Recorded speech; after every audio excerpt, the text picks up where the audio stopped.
Bueno, pues os decía antes que hoy va a ser una buena tarde, una gran tarde, no tengo ninguna duda, ¿verdad?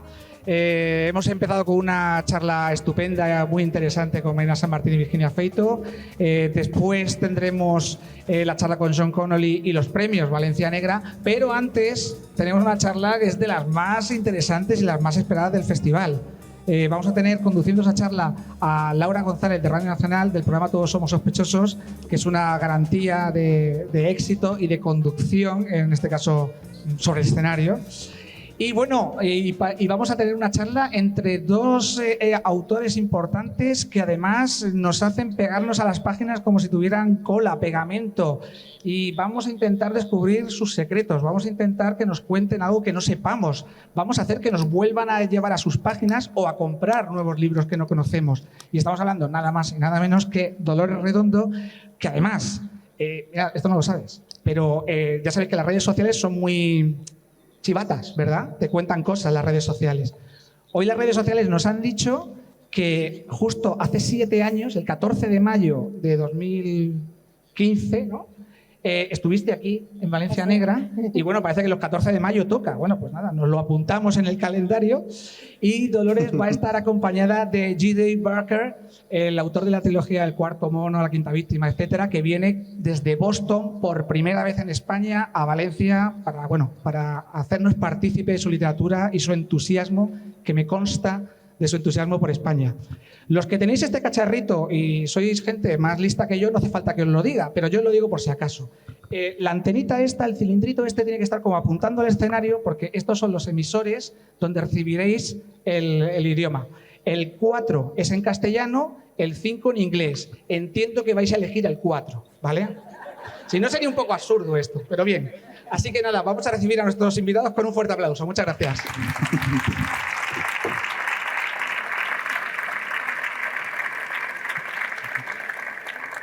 Bueno, vamos a empezar. Buenas tardes a todos. Gracias por la asistencia. Gracias al equipazo Valencia Negra por hacer esto posible un año más, esta fiesta, este festival de la literatura.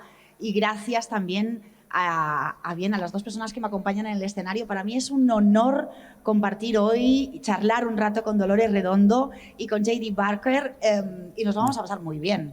Básicamente porque vamos a disfrutar hablando de lo que más nos gusta, ¿no? Que es el thriller. Y con ellos, sobre todo, nos apetece averiguar, saber cómo consiguen, como decía Santiago, dejarnos pegados a las páginas, ¿no? Ese arte de entretener, ese arte de el suspense, el devorar, el que llega la noche y dices, venga, un capítulo más y me voy a dormir, venga, va, otro. Gracias a los dos. En primer lugar, por si a alguien, no sé, se le hubiera escapado alguna cosa de Dolores Redondo, ¿no? Nuestra escritora vasca de novela negra, ganadora del Planeta en la edición número 65, creo que fue. Con todo esto te daré la trilogía del Baztán. Comparten, claro, una de las cosas que comparten, ¿no? Ambos tienen una trilogía absolutamente apasionante. Dolores nos lleva a ese valle de Navarra donde tienen lugar esos crímenes que investiga Amaya Salazar y además con la última novela La cara norte del corazón nos ha llevado a conocer más cosas sobre Amaya, a trasladarla a otro lugar completamente diferente, a meterla en medio de la catástrofe no sé, a nivel meteorológico, ¿no? Una de las más bestias. Vamos a adentrarnos también un poquito en esta historia. En cuanto a J.D. Barker, bueno, ¿qué iba a decir? ¿Qué deciros? Cuando con tu primera novela como Forsaken te avala el mismo Stephen King y después te llama la familia de Bram Stoker y te dice, por favor, puedes ser tú el que haga la precuela de Drácula, pues yo me imagino que también a uno se le hincha el pecho, pero es que es un aval de calidad, ¿no? Con El Cuarto Mono, la trilogía La Quinta Víctima, La Sexta Trampa y su último libro, El Último Juego, con esa polémica presentadora de radio con la que me siento identificada. Me dedico a la radio y me gusta decir lo que me apetece. Espero que no me pase nunca lo que le pasa a la personaje de tu novela. Vamos a empezar, si os apetece o si queréis, diciendo qué es para vosotros el arte de escribir. ¿Cómo os planteáis cuando os metéis en la hoja en blanco? Decir, ahora os vais a enterar, queridos lectores. ¿Quién empieza? Tú misma, Dolores, para romper el hielo. Bueno, buenas tardes a todos. Es para mí un placer estar de vuelta en Valencia después de tanto tiempo. Y sabéis que pasamos unos momentos en los que no sabíamos si esto se iba a volver a poder repetir y más de esta manera. Y soy muy feliz de que pueda ser, de volver a encontraros, de encontrarme con muchas caras conocidas, con muchos lectores queridos. Y bueno, sois vosotros los que lo hacéis posible, así que muchas gracias por traerme de nuevo a Valencia Negra. Vale, yo siempre que me preguntan esto de la página en blanco, no sé qué contar de verdad porque no soy el tipo de escritor que se enfrenta a la página en blanco. Es verdad que por algún lugar tengo que empezar, pero para cuando llego al momento de la escritura hay mucho tiempo de maduración de la idea, así que sé perfectamente lo que quiero contar, sé lo que va a ocurrir. Sé cómo son los personajes, lo que va a pasar, no en cada capítulo, porque por supuesto la escritura es un trabajo vivo que se va desarrollando palabra por palabra, pero sí que sé lo que va a ocurrir, sé cuál va a ser el final.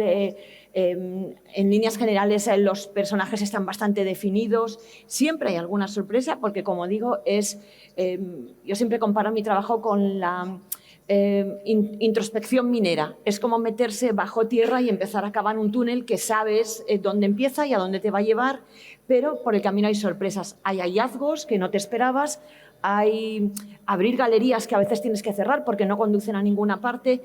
O sea, es un trabajo que está vivo, pero sí que no me enfrento jamás a la página en blanco sin más. Para cuando llega el momento de la escritura, para mí hay una maduración a veces de años, la mayoría de veces de varios años, más de 3, más de 4. Nunca he escrito una novela que hubiera vivido menos de 3 años dentro de mi cabeza antes de ponerme a escribirla. Así que la página en blanco no existe. Si no me sale el primer capítulo, sé lo que pasa en el segundo, así que puedo perfectamente ponerme ahí a escribir. No me he tenido que enfrentar nunca a esto. Qué suerte. Bueno, conozco a muchos escritores y el proceso para cada uno es muy diferente. Es muy fascinante conocer a nuevos escritores y yo lo hago de otra manera, diferente, muy diferente que Dolores. Sé lo que pasa con mis personajes al principio, los conozco muy bien, tan bien como mis mejores amigos, entonces los meto en esta situación terrible y entonces es casi como una película que miro en mi cabeza. Entonces la historia se desarrolla en mi cabeza y la apunto lo más rápido que pueda. Y no sé de dónde viene mi inspiración. Estoy agradecido por mi inspiración y no sé cómo va a terminar. Y yo aprendo, me entero de lo que va a pasar junto con mis personajes. Y esa es la pasión que siento como escritor. Y a mí me gusta descubrir la historia conforme se va desarrollando. Y es algo que no funciona para mí, planear de antemano. Entonces, si los personajes saben lo que va a pasar, a mí tampoco me convence. Pero bueno, todos escriben de otra manera. Entonces, el objetivo final es que los escritores disfruten de la lectura. Entonces, eso, si funciona el disfrute del lector, es cuando funciona la cosa. Wow, desde luego es asombroso, ¿no? Imaginaros la idea eso de ir madurando una historia en tu cabeza y que luego ¡pah!, te lleven, la sueltes ahí, los personajes te guíen. Pero claro, estamos ante un género que tiene unas normas, aunque a veces trasciendes del género, ¿no? Pero el thriller marca un ritmo, hay que conseguir una serie de giros. Hoy esta mesa se llama Un simple giro del destino, que está muy bien traído también con la editorial con la que publicáis. ¿Cómo se hace eso? ¿Cómo se sabe cómo dosificar la información? ¿Cómo tenernos ahí, como decía al principio, enganchados a la página a pesar del sueño y de que mañana te tienes que levantar a las 7, por ejemplo? No tengo ni la más remota idea. No, imagino que tiene que ver con el propio disfrute, es algo de lo que hablaba él. Yo sé que está funcionando cuando funciona para mí, cuando me mantiene a mí pegada. La escritura también es una pulsión y funciona de esa manera. Del mismo modo en que vosotros leéis y no os podéis apartar, hay un momento en que yo estoy escribiendo y no lo puedo dejar y me están llamando en casa, hay pues una vida familiar, una hora de comer y yo no puedo parar y digo un momento más y para cuando lo suelto han pasado 2 horas. Entonces sé que está funcionando cuando yo también me siento pegada a tener que seguir avanzando y deseo también llegar al siguiente capítulo. Hay noches en que paro la escritura y a la mañana siguiente estoy deseando ponerme porque está pendiente una conversación entre 2 personajes y la espero con la misma ansiedad que espero cuando le leo a él, cuando yo soy lectora y le leo a él. Siento eso mismo, digo, un poco más porque quiero saber qué va a pasar en el siguiente capítulo. Pues cuando estoy escribiendo es exactamente lo mismo, quiero saber y aunque sí sé lo que va a pasar de una manera, claro, está ahí, de una manera espacial lo sé, pero estoy deseando que llegue también el momento de escribirlo y el goce de estar viviéndolo, de estar escribiéndolo, de ser protagonista de esa acción. Bueno, es inconmensurable. Para mí está por encima del que me proporciona la lectura. Leer es maravilloso, pero escribir para mí es infinitamente más. Así que, bueno, pues es ir descubriendo ese momento y, bueno, disfrutarlo. Y sé que funciona cuando yo lo estoy disfrutando también. Creo que como lectoras y como autores de thrillers también leemos muchos thrillers y ya estamos un poco cansados de leer una y otra vez la misma historia. Entonces estamos ya acostumbrados a poder predecir la historia, hacia dónde va a ir. Y entonces, cuando pienso que va a ocurrir algo o el lector piensa que va a ocurrir algo, hago lo contrario. Es mucho más fácil hacer lo que todo el mundo espera de ti. Entonces, si la gente se sienta para cenar, es más fácil que luego cenen, pero es mucho más sorprendente cuando la gente se sienta para cenar y hay una explosión en la habitación. Entonces, llego a un punto de la historia donde pienso que algo debería ocurrir, hago lo contrario. Entonces, y claro, yo tengo que averiguar qué es lo contrario. Entonces, mi esposa les va a decir que es una pesadilla. A veces olvido nuestro aniversario de bodas porque estoy escribiendo. Y entonces, a veces apunto una frase y luego paro ahí porque ya hay otra cosa en mi cabeza y entonces elijo la posibilidad menos probable. Y a veces, si los caracteres de los personajes salen de mi libro, me abofetearían porque yo les meto en una existencia de miseria total. Pero como lector, me gustaría, ¿no?, que eso pasara. En ese sentido, ¿cómo de importante es la longitud, por ejemplo, de los capítulos? La presencia o no de diálogos, etcétera, etcétera, para generar también ese ritmo y esa atención en el lector. Lo de la duración de los capítulos es algo que además me suelen preguntar mucho los autores noveles. Por eso les recomiendo mucho leer. Creo que es algo que se adquiere con la propia lectura. Sabes, yo lo sé de un modo natural. Supongo que es como los músicos naturales que componen y no van midiendo exactamente la duración de la canción, sino saben que, bueno, aquí toca cambiar, aquí toca cambiar y aquí toca cambiar. Y aquí toca parar e ir a otra cosa. No sé, para mí es una cadencia natural. Nunca lo controlo tanto como llevo 5 páginas, ahora hay que cambiar a otro capítulo. No va así. Para mí es... No recuerdo qué autor me decía... Bueno, mira, si estás escribiendo una escena, yo que lo hacía corto por el hecho de que si a lo mejor estaba planteando una escena, podía ser que a una parte de los lectores esa parte de la historia o esa subtrama no le interesaba, entonces, bueno, si solo te quedan 5 páginas para pasar a la siguiente, es más fácil que alguien se quede, ¿no? O sea, lo hacía como de una manera voluntaria. Para mí se parece más a componer una canción porque no pienso en los lectores mientras estoy escribiendo. Cuando escribo me debo solamente a la historia que estoy contando y es cuando he terminado, cuando me planteo cómo partir los capítulos, pero cuando he terminado el grueso de la escritura. No escribo para... Sobre todo me debo a la historia mientras escribo Y es después cuando me planteo esos aspectos de duración y demás. ¿Cuál es la fórmula para J.D. Barker? Muy diferente, de nuevo. Es una cuestión de los pasos. Cuando haces capítulos más cortos, frases más cortas, entonces parece que la historia va más rápida. O cuando hay más espacios en blanco, entonces avanza rápido.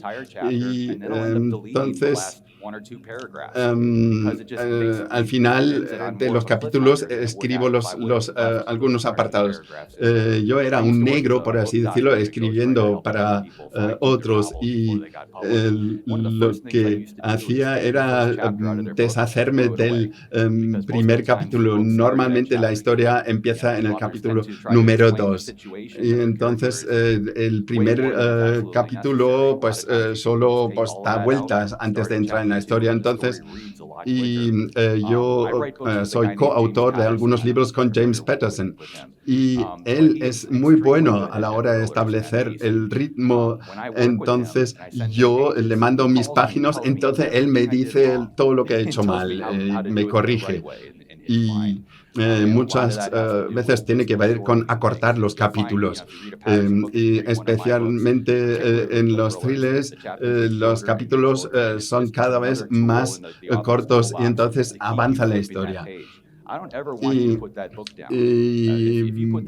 Bueno, si vosotros dejáis de leer mi libro, aunque sea para llevar a vuestros hijos al colegio o tener la cena lista, entonces he hecho algo mal, si tenéis que dejar de leer por esas cosas. Es curioso, yo personalmente me imaginaba, teniendo en cuenta que una novela negra, bueno, una novela más allá de una trama principal, de un perfil psicológico de los personajes, de subtramas, de ambientación. Claro, hay tantos elementos, tantas capas, que visualmente yo siempre me lo he imaginado como la típica, ¿no?, en la peli que están investigando, ¿no?, o buscando al asesino y tienen todo lleno de posits y de gráficos y de cosas. Y claro, luego resulta que no, que lo tienen todo en la cabeza y ya está, no es tan... No, mi despacho está lleno de posits y de gráficos y de mapas. Sí. Sí. Me lo imaginaba así. Entonces, claro, me da la impresión de que componer un thriller, una novela negra, es un puzzle, y no sé si hay que hacer ese ejercicio previo de decir, bueno, quiero tratar este tema de fondo, quiero que haya tantas tramas, quiero que... Danos alguna pista sobre cómo es esta cocina. Es que me estás pidiendo la parte técnica y la desconozco. Ay. No sé, para mí es... Escribiera libros, ¿no? Pero es que me resulta absolutamente intuitivo. No sé, en primer lugar, mira, la mejor manera de contar cómo es para mí la contó Ana María Matute hace muchísimos años. Ella decía que ella imaginaba su interior como un jardín fecundo con una tierra oscura, muy fértil, en la que a diario iban cayendo las semillas que son la música, las películas, los libros que leemos, las historias que nos cuentan, nuestras vivencias. Todo eso iba cayendo, y que muchas de esas semillitas germinaban y empezaban a crecer y llegaban a ser una plantita pues de un tamaño medio, y a veces prosperaban y empezaban a ser un arbustito, y otras veces cuando ya habían llegado a un buen tamaño simplemente morían y desaparecían. Pero de pronto entre todas esas semillas una cuajaba y se iba engordando, iba creciendo, iba haciéndose más grande, y ese arbusto pasaba a ser un árbol, y llegaba un momento en que ella a diario iba sabiendo más cosas de esa historia. Y así se produce para mí. Un día sé cómo se llama el personaje, y otro día a qué se dedica, y otro día lo vuelvo a pensar y también sé qué estudió y qué experiencia tuvo cuando tenía 17 años, y otro día sé que estuvo embarazada y que tuvo un aborto, y otro día sé que además fue con su profesor de la universidad, y otro día sé en qué trabaja su hermana. Y ese árbol va creciendo, como decía Ana María, hasta que las ramas se te salen por las orejas. Y ese día tienes que escribirlo. Y para mí es así, es absolutamente intuitivo. una historia crece y la dejo. Además, yo no tomo notas, sobre todo en los primeros momentos, no tomo notas porque tengo además una querencia extraordinaria a todo lo que tengo escrito. Cada cosa que apunto me parece ya una obra de arte. Digo, esto no lo voy a romper ni lo voy. Tengo un montón de papeluchos con notas. Entonces, intento dejar que simplemente madure y madure. Y cuando la historia de verdad es sólida, la siento como un árbol. Y ese día empiezo a escribir. Y ese día ya sé todo de la historia. Es verdad que cuando sé que la quiero contar, hay una labor de documentación, busco todo lo que necesito, me entrevisto con un montón de personas. Para la novela que estoy escribiendo en este momento, he entrevistado a más de 40 personas de todos los ámbitos, gente que me ha tenido que enseñar y que además tengo que agradecer que siempre ponen a mi servicio todo su saber para enseñarme cosas que ellos emplean horas y horas en explicarme, que a lo mejor van a ocupar 2 líneas, pero que yo siento que tengo que saber. Así funciona para mí, absolutamente intuitivo. No me pongo a pensar, pues tendrá 120 páginas. A veces me preguntan, ¿cuántas páginas va a tener? Pues no lo sé, no lo sé. Yo soy más como Miguel Ángel pintando la Sistina. Cuando termine, acabaré. Y cuando acabe, habré terminado. Y es así, es mucho más intuitivo. Bueno, yo no planifico nada por adelantado. En el cuarto mono, el asesino en serio muere al principio. Hago spoiler. Y tenía algo de cambio en su bolsillo, tenía una agenda y no sabía cómo iba a ser la historia en su tolea. Algunas cosas las pongo sobre papel y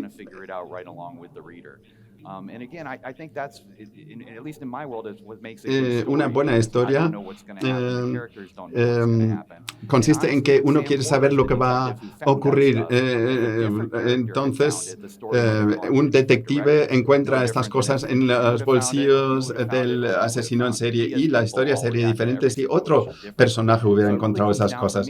Entonces, yo tengo que conocer a mis personajes, tengo que saber cómo van a reaccionar. Y luego también tengo que confiar en mí mismo para que estos personajes luego me digan lo que tiene que ocurrir.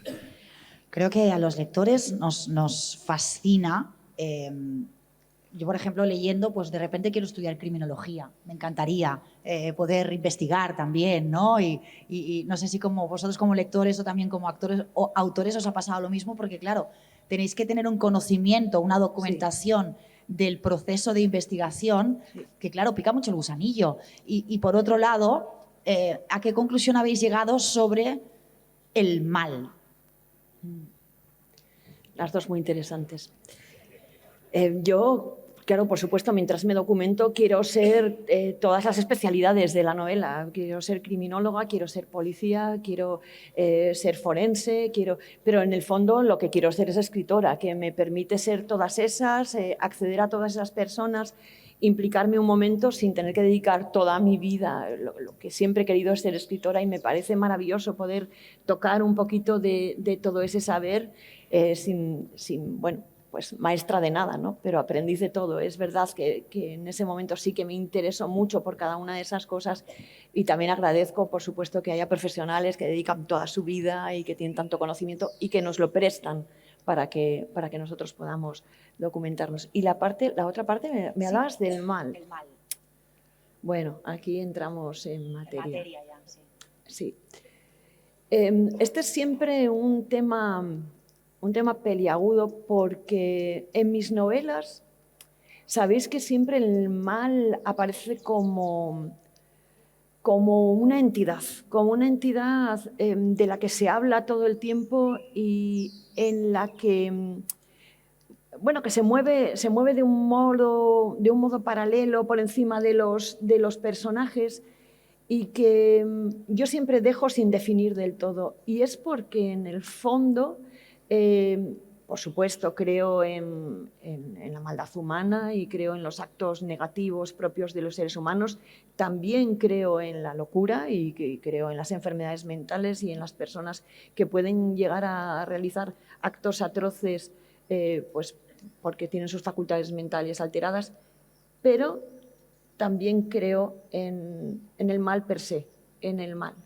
en que hay una frontera, hay un lugar que puedes traspasar y que puedes ir un poco más allá. Y a veces nos encontramos con actos de auténtica maldad que van más allá, bastante más allá de lo que es un delito o de lo que es un crimen o que rozan la atrocidad y que dices es innecesario, va un poco más allá, que hay en la mente de este ser y a veces no es una enfermedad mental. Entonces, es verdad que siempre lo dejo a juicio del lector que decida dónde se posiciona. Si quiere creer que todas las maldades del ser humano están justificadas por su crianza, su educación, la infancia que ha tenido, su modo de vida o sus enfermedades mentales, o hay un punto en el que podemos elegir. Yo siempre dejo que seáis vosotros los que decidáis. ¿Qué piensas del mal? Bueno, una de las razones por las que me convertí en escritor fue porque no sabía lo que quería. Entonces, como escritor, puedo ser todo lo que quiere un psicólogo, astronauta, un agente del FBI, y lo puedo ser en un libro o en 3 libros. Y este aspecto me encanta. Y bueno, me encantan las cosas peligrosas. Bueno, si tenéis un ataque al corazón en un avión, llamadme a mí porque yo quería ser doctor también en mi libro. Bueno, luego con respecto al mal, yo creo que hay de todo en la misma persona. Están todos los extremos. Hay gente que reúne el mal y el bien en sí mismo. En mi trilogía yo quería que la gente tuviera compasión con el protagonista. Entonces, claro, alguien se puede convertir en asesino en serie cuando las condiciones son las que lo empujan a ella. Y entonces, después de escribir 3 libros, no sé cuál es la razón que empuja a la gente a cometer el mal. También he hablado con asesinos en serie y, bueno, pueden ser los genes y, bueno, tiene que haber una tormenta perfecta para que alguien se convierta en mala persona. Y yo creo que las cosas no son blancas o negras, entonces creo que la cosa está en algún matiz del gris. Ahora que dice eso de que ha hablado con asesinos en serie, ¿en la realidad son tan inteligentes como en las novelas? Perdón.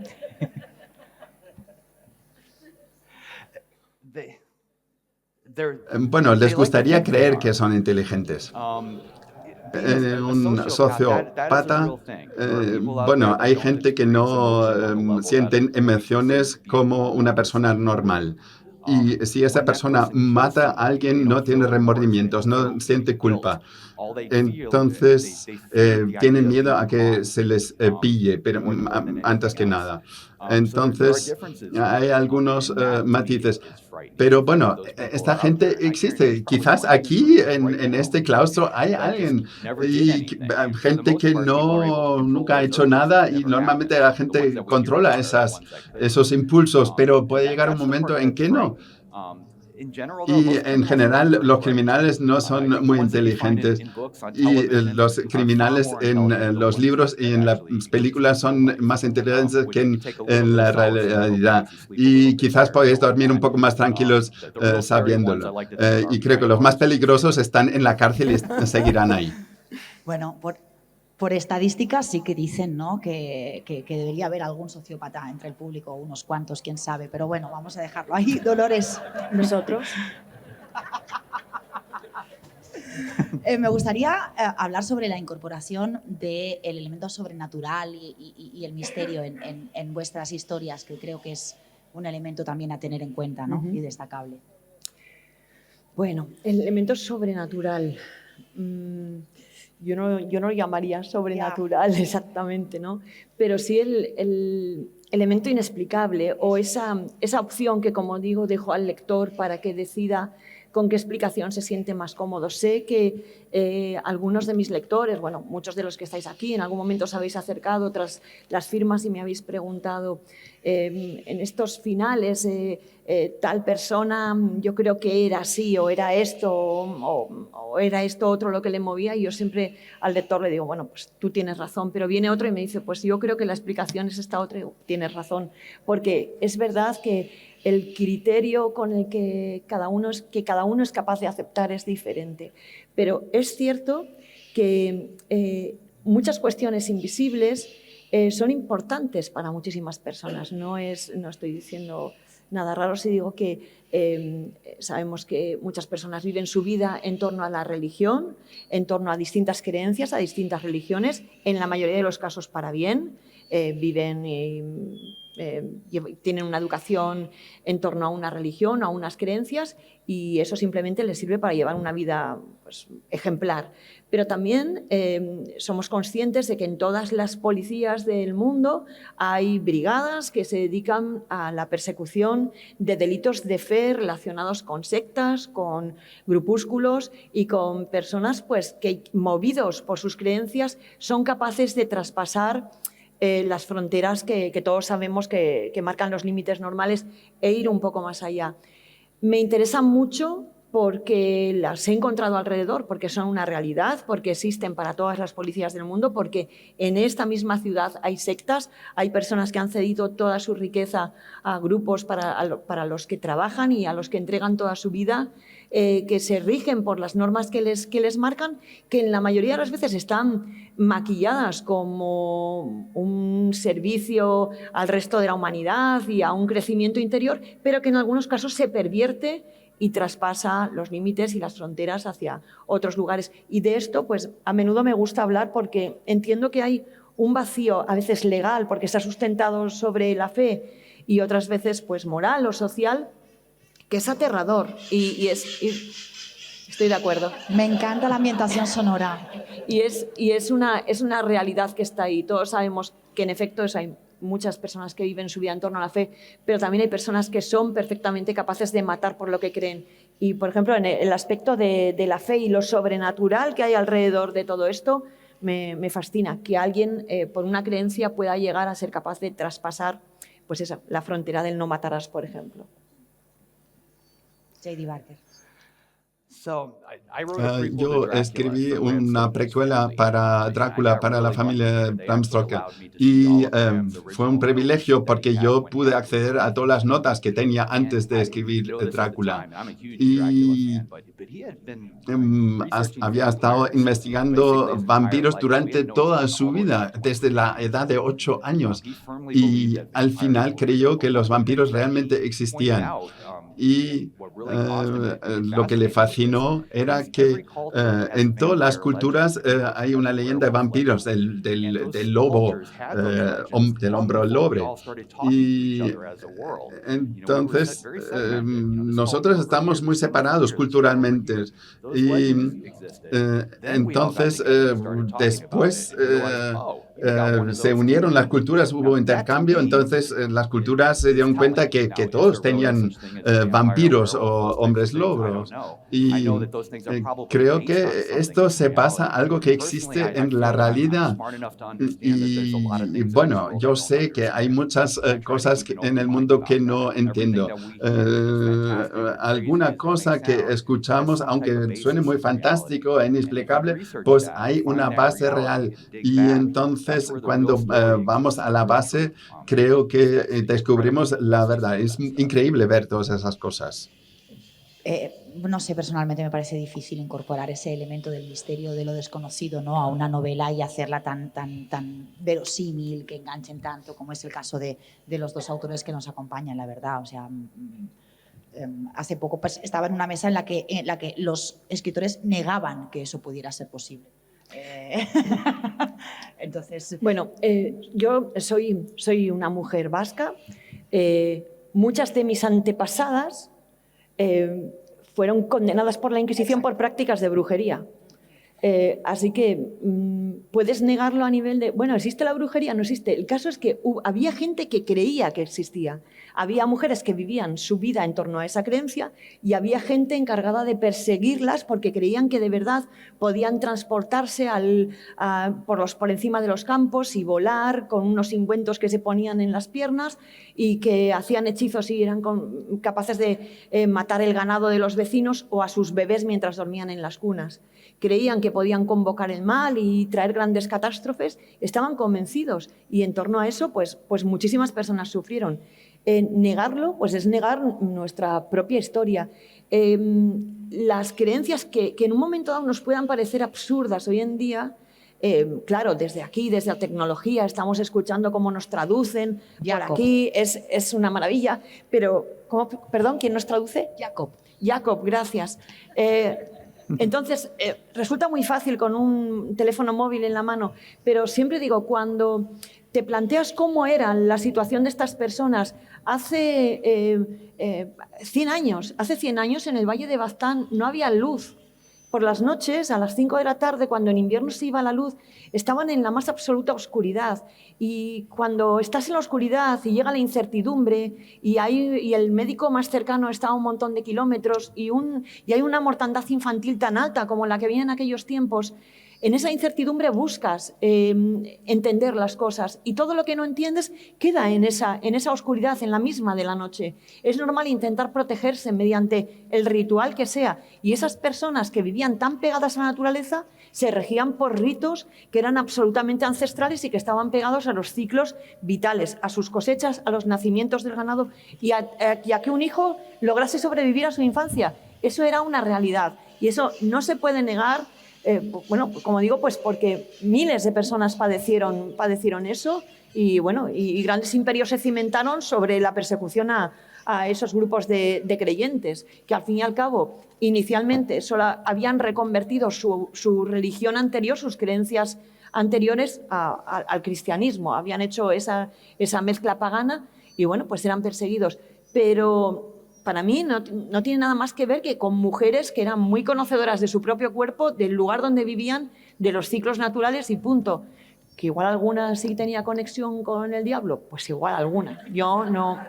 A ver, las haylas, también soy medio gallega, entonces también tengo que aceptar que igual de algo había. Pero es una realidad y os aseguro que cuando uno está en Baztán de noche en un caserío, miras a la oscuridad y dices, aquí me lo creo. Es distinto, creo que es distinto cuando estás con un móvil en la mano y en mitad de la ciudad. Sí. Cuán importante es también la ambientación, ¿no? Y por ahí supuesto. iríamos, por ejemplo, o a Nueva Orleans. Sí. Me imagino, y bueno, como lectores, evidentemente, es prácticamente un personaje, que es un tópico decirlo, pero lo es, tanto el bosque como el huracán.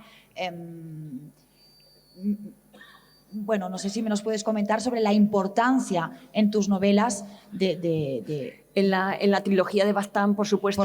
Era el Valle de Baztán, pero es verdad que en esta última novela, que ocurre en New Orleans durante los días posteriores al paso del huracán Katrina, me encontré con un escenario que era perfecto. Por una parte está el compromiso real con lo que ocurrió en New Orleans después del paso del huracán, que fue una catástrofe humana, hubo un sufrimiento tremendo que me encargo de que quede reflejado. Pero por otra parte, a nivel literario, era un escenario extraordinario porque estaba en la Edad de Piedra sin tener que inventarme un viaje en el tiempo, porque no había policía judicial, no había manera de comunicarse.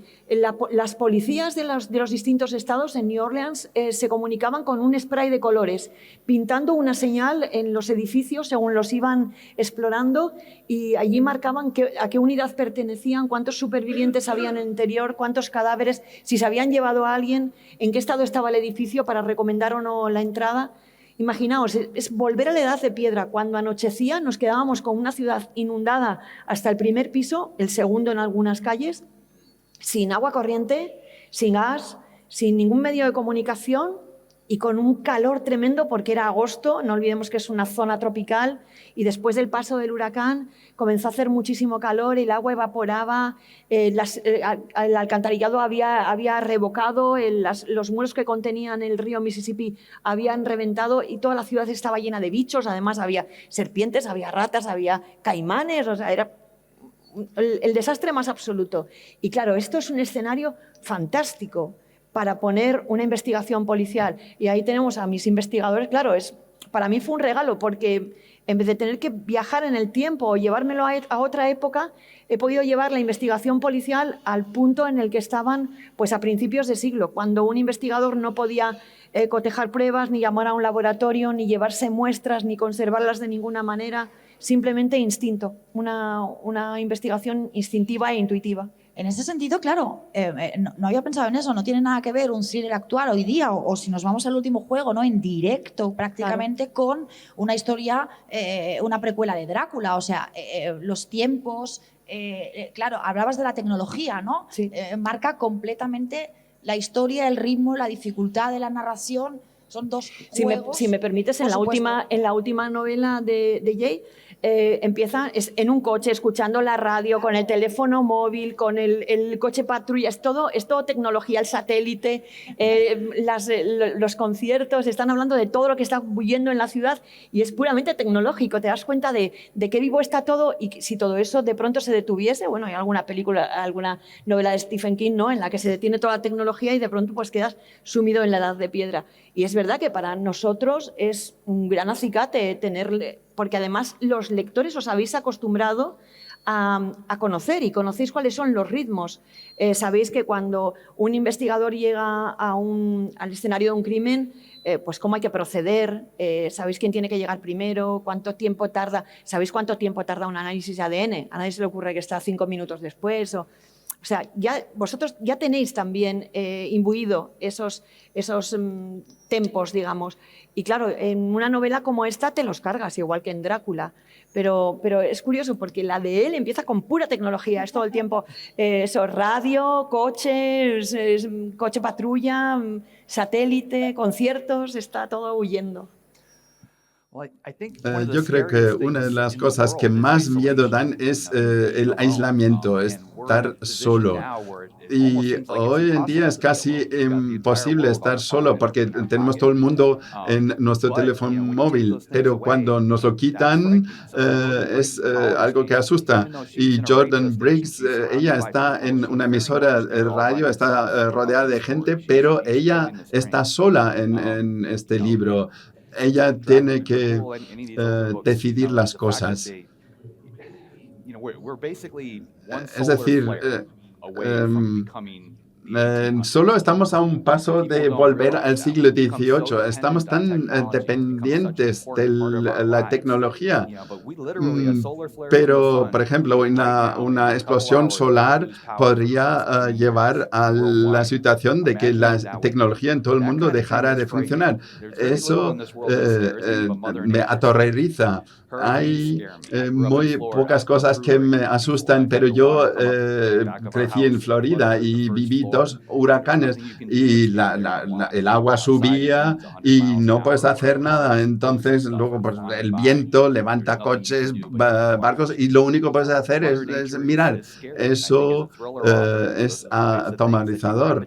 Y claro, como autor de escenas, lo que quieres es asustar al lector y esos elementos son muy buenos para incorporar en la historia. Estamos a una rayita de batería, entonces, de la pesadilla, ¿no? En el fondo, haciendo referencia a las palabras que decía, claro, se nos va la vida, absolutamente, y es como estar sumergidos en una historia de terror. Me gustaría introducir el elemento audiovisual. Por un lado, porque venía en el taxi con Dolores y me parecía apasionante todo lo que me estaba contando de lo que significa, ¿no?, para un autor ver que tu historia se convierte en otra cosa, en películas en primer lugar o en serie. Y luego también por el hecho de que yo creo que por generación, cada vez más, cuando leemos estamos viendo. Tenemos también todos cierto bagaje con las series y las películas y creo que inconscientemente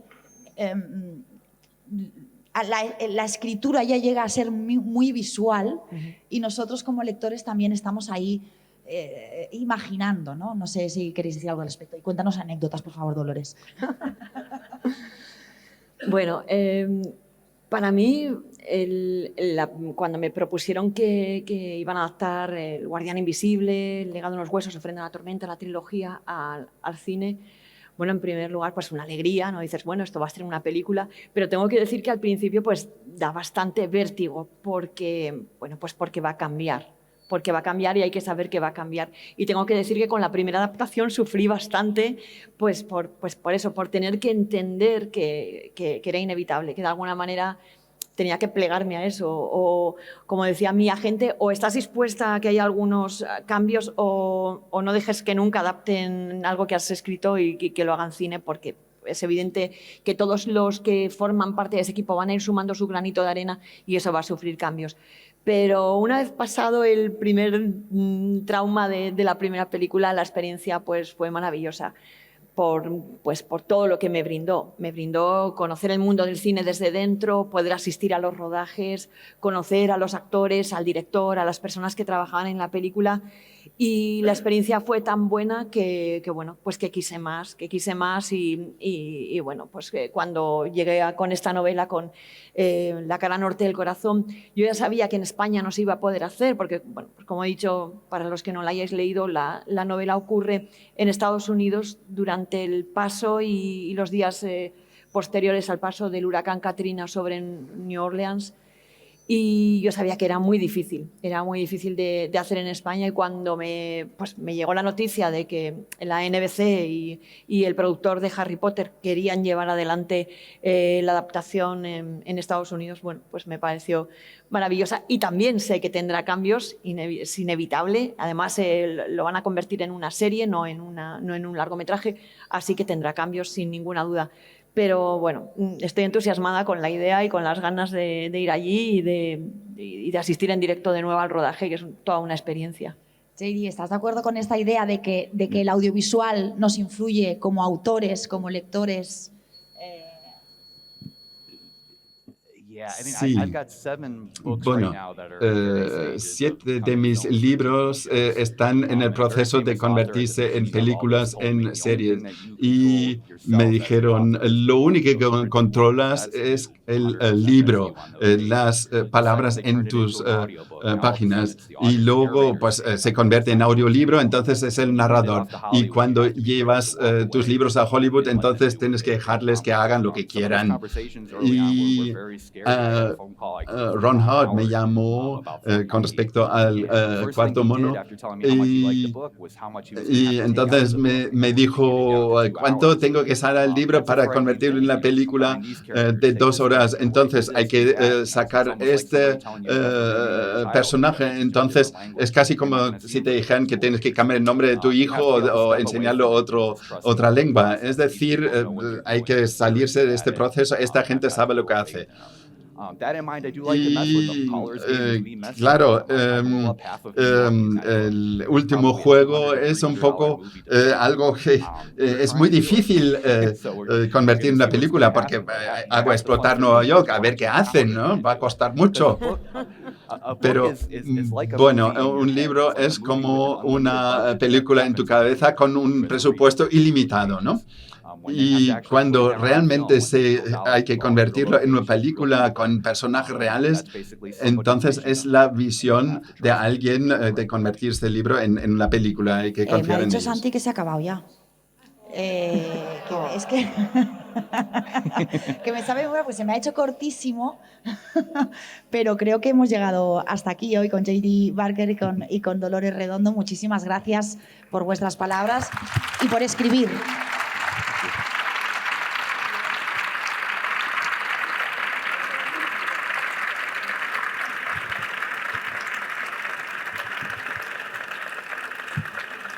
Si se hace corto, es buena señal, ¿verdad? Es que nos lo hemos pasado bien y que, bueno, y que estamos disfrutando.